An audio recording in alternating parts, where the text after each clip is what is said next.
श्रावण महिना, पावसाळा, पृथ्वीची ओल, मातीचा सुवास आणि या सृष्टीचं गूढ अशाच एका पवित्र श्रावण पंचमीला साजरा केला जातो.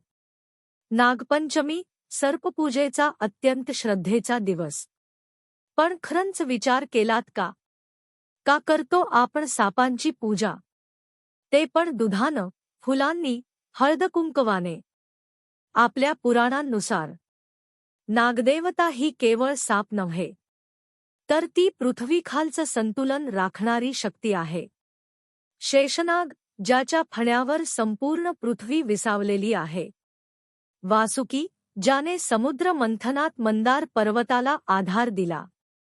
तक्षक, ज्याने इतिहास घडवला.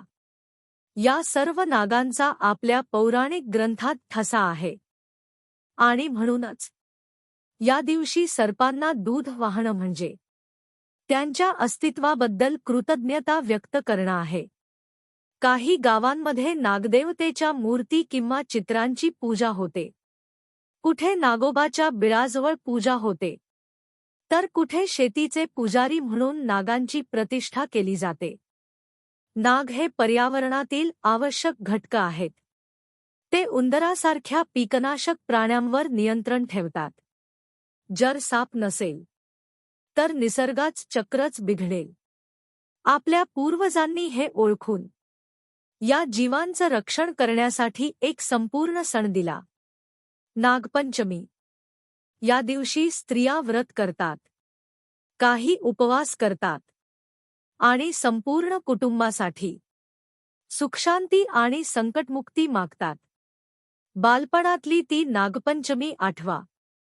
चुलीवर शिजलेला साखर भात, घराच्या दरवाजावर काढलेलं नागाचं चित्र, आईने हाताला बांधलेली राख आणि वडिलांनी सांगितलेली एखादी गूढ कथा. त्या आठवणी म्हणजे आपलीच संस्कृती. आजही नागपंचमीच्या दिवशी एक पान दूध वाहा, एक प्रार्थना करा आणि एक वचन द्या, या सजीवांचं रक्षण करण्याचं. नमो नागाय. नागपंचमीच्या पवित्र शुभेच्छा. अशाच भक्तिपूर्ण कथा ऐकण्यासाठी सबस्क्राईब करा कथाचक्रमेनला आणि शेअर करा ही पावन श्रद्धा.